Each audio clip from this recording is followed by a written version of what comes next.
Le fait que ces sanctions n'arrêteront pas la Russie et ne casseront pas le lien entre la Russie et les États-Unis, malgré ces éléments de communication. On pense que les uns s'excitent contre les autres, etc. En réalité, tout ça reste extrêmement mesuré.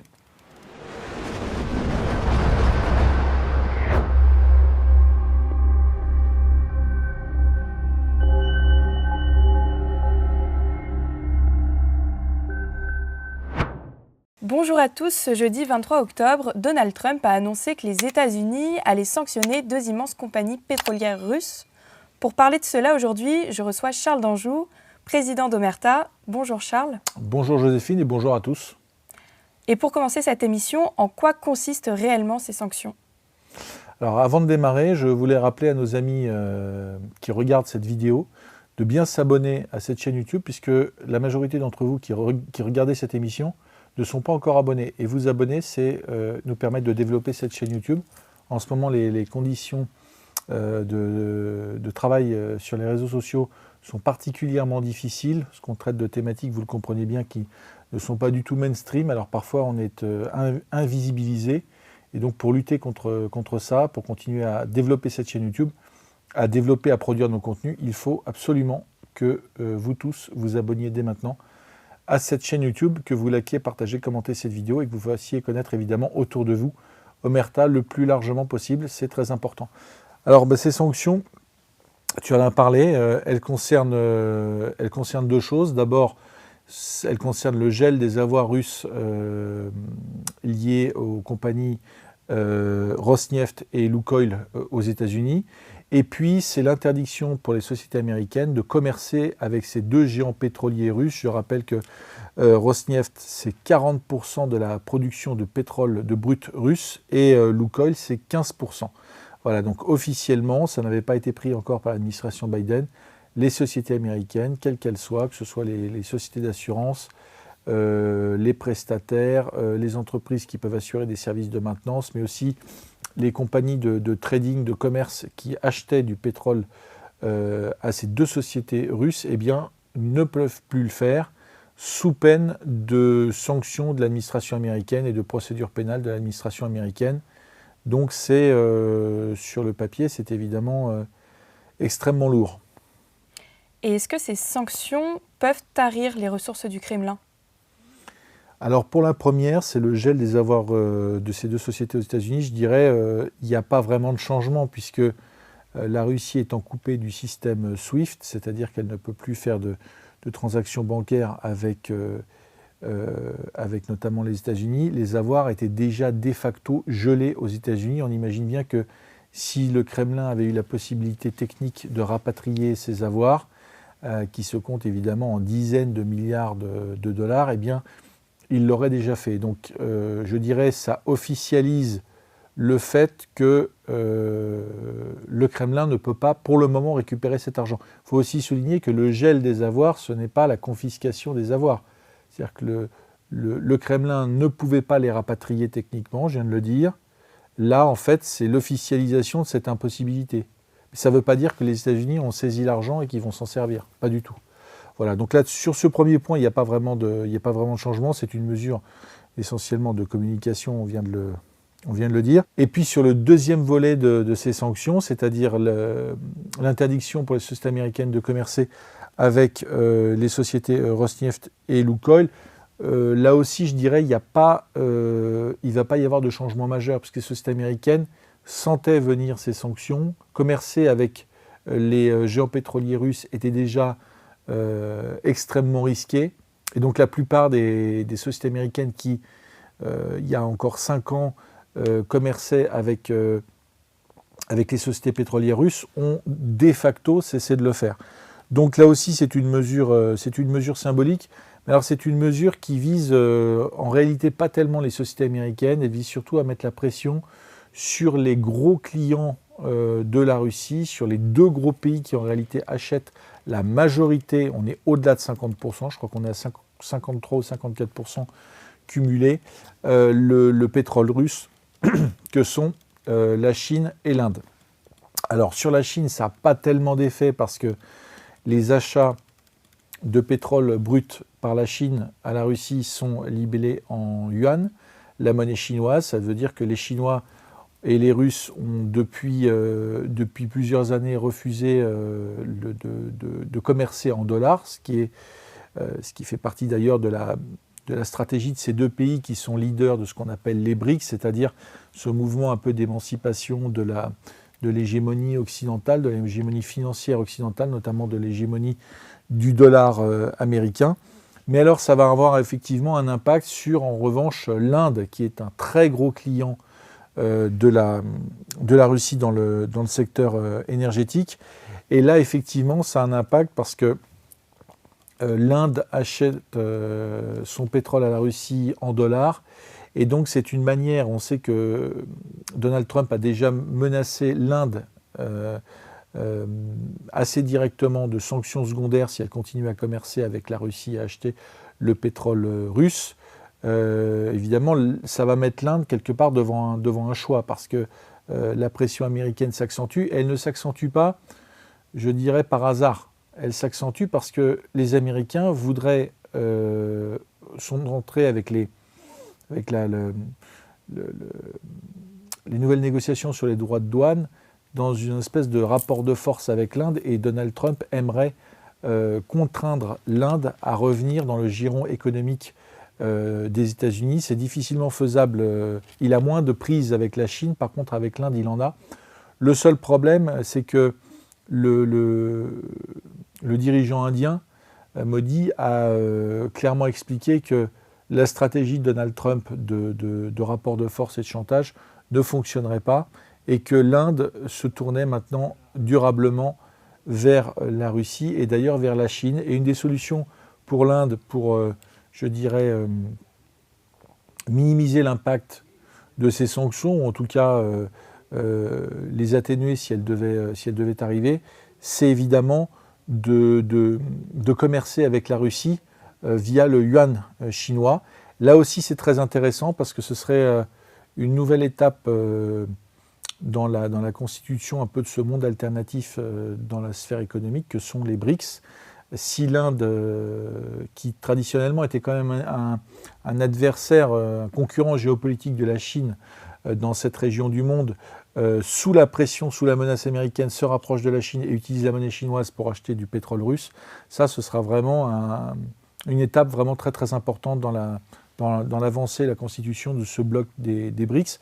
Ce qui est certain de toute façon, c'est que, et d'ailleurs le dirigeant indien l'a dit, l'Inde ne renoncera pas à acheter du brut russe, pour deux raisons. La première, parce qu'elle le raffine en Inde. Elle achète du brut qu'elle raffine et elle envoie ses produits pétroliers raffinés à l'export dans énormément de pays du monde, dont des pays européens, et ça depuis le début de la guerre. Les Européens ont essayé de cacher ces achats de pétrole russe via l'Inde le plus longtemps possible. Aujourd'hui, c'est maintenant, je dirais, un sujet connu du grand public. Les Européens n'ont jamais cessé d'acheter du pétrole, du brut russe raffiné en Inde.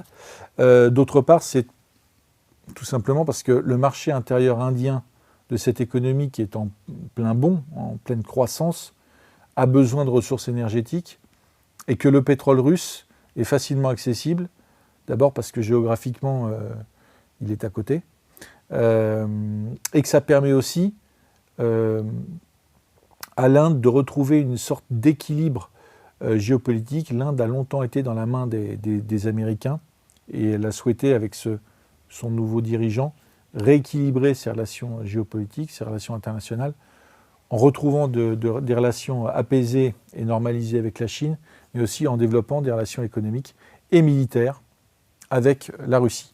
Donc en réalité, il n'y aura pas vraiment d'effet. Simplement, effectivement, on sent qu'il y a quand même une pression qui s'accentue. Alors Donald Trump a d'autres raisons de mettre la pression. On va en parler, je pense, dans quelques instants. Et au-delà de ce que vous avez évoqué, aujourd'hui, est-ce qu'il peut y avoir d'autres conséquences pour la Russie ? Non, il n'y a pas d'autres conséquences pour la Russie. Ce que ça va en fait entraîner, c'est qu'il n'y a pas de changement majeur en réalité. Il y a peut-être un surcoût qui va être de facto imposée à la Russie parce que exporter son pétrole maintenant va peut-être lui demander de développer cette flotte, ce qu'on appelle la flotte fantôme, c'est-à-dire en fait des sociétés intermédiaires, notamment de transport, qui permettent d'évacuer par voie maritime le brut russe, et certainement de trouver des systèmes de vente alternatifs. C'est-à-dire que c'est plus Rosneft et Lukoil qui vont vendre directement à des sociétés étrangères. Ce sera de nouvelles sociétés qui elles-mêmes achèteront le pétrole peut-être à de nouvelles sociétés d'extraction. Enfin, il y a toujours, c'est un peu le jeu du chat et de la souris en fait. À de nouvelles sanctions européennes ou américaines, les Russes ont tout à fait les moyens techniques de s'adapter. C'est vrai que s'adapter, c'est-à-dire monter de nouvelles sociétés, trouver des voies d'export alternatives, etc., ça a un petit surcoût, mais ça ne brise pas du tout les exportations de pétrole ou de gaz russe. Le monde, en réalité, les marchés mondiaux, que ce soit sur le pétrole ou sur le gaz, ne peuvent pas se passer de l'approvisionnement russe. C'est tout à fait inenvisageable. Donc ça rend les choses un peu plus compliquées pour les Russes, mais il n'y aura pas et peut-être un petit peu plus cher, mais il n'y aura pas de changement, il n'y aura pas d'effondrement de l'économie russe avec ces sanctions américaines. Et d'ailleurs, Donald Trump le sait très bien. C'est la raison pour laquelle aussi il a concentré son action sur ces sanctions qui sont, d'un point de vue de l'effet d'annonce, assez spectaculaires, mais d'un point de vue pratique, en réalité, sans effet majeur. Et il le sait très bien, puisque le but de Donald Trump, ce n'est pas du tout de provoquer l'effondrement de l'économie russe. Il a besoin de la Russie. Il a besoin de la Russie aussi dans d'autres secteurs qu'il aurait pu sanctionner, qu'il n'a pas sanctionnés. Par exemple, ou sur lesquels il a levé des sanctions il y a à peu près 2 mois. Notamment le cas de l'uranium enrichi. Les États-Unis ont besoin de l'uranium enrichi russe. Ils sont de très bons clients de la Russie dans le secteur du nucléaire civil. Et ça ne peut absolument pas s'arrêter. Et comme par hasard, évidemment, les sanctions, non seulement ne concernent pas ce secteur, mais en plus sur ce secteur et le secteur financier qui tourne autour et qui finance le nucléaire civil, les coopérations et les échanges commerciaux entre les États-Unis et la Russie dans le secteur du nucléaire civil, elles ont bénéficié d'une levée de sanctions au mois d'août. Dans la foulée de la visite de Donald Trump en Alaska, Donald Trump a levé les sanctions qui pesaient sur le secteur bancaire lié à l'industrie nucléaire civile. Et Donald Trump ne les a pas remis, ce qui veut dire que Donald Trump agit comme depuis le début, quelque part il a raison, puisqu'il a été élu pour ça. Il agit avec comme seule boussole les intérêts du peuple américain, les intérêts de l'industrie américaine, les intérêts de la finance américaine, les intérêts de l'économie américaine. Et donc, en dehors de l'effet d'annonce qui est spectaculaire parce que ça concerne le pétrole, donc tous les naïfs ou les crétins des plateaux mainstream s'en gargarisent ou annoncent un changement majeur dans le régime de sanctions américaines, en réalité, ce n'est pas grand-chose.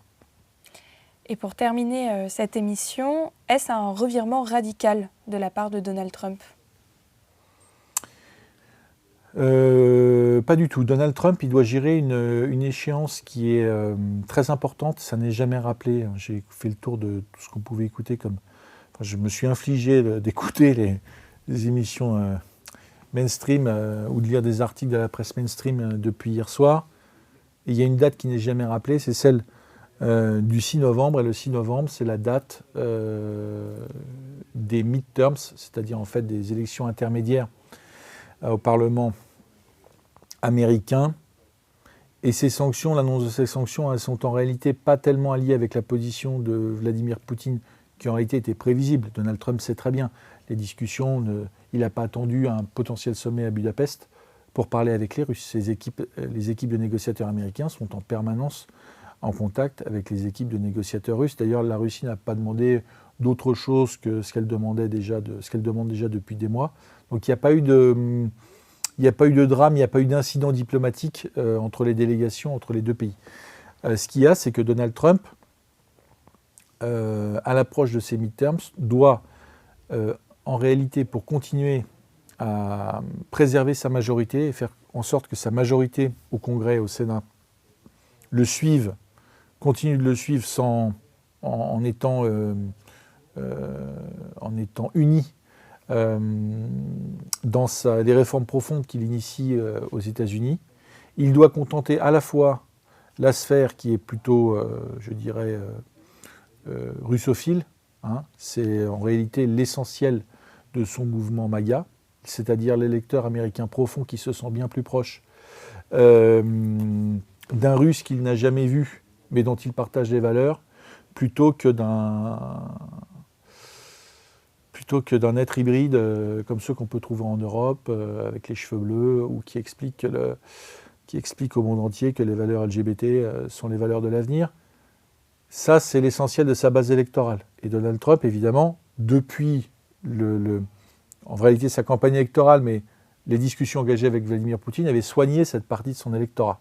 Il y a aussi des influenceurs comme Candace Owens, comme Tucker Carlson, qui ont structuré sa campagne électorale et qui en réalité sont les colonnes vertébrales idéologiques des gens qui ont fait élire Donald Trump. Et puis de l'autre côté, il y a tout un tas d'élus qui sont élus bien avant que Donald Trump se soit lancé en politique d'ailleurs, qui sont eux extrêmement russophobes et qui font partie de ce qu'on a traité chez Omerta dans nos magazines que nos auditeurs peuvent se procurer sur notre site internet encore dans la boutique en ligne.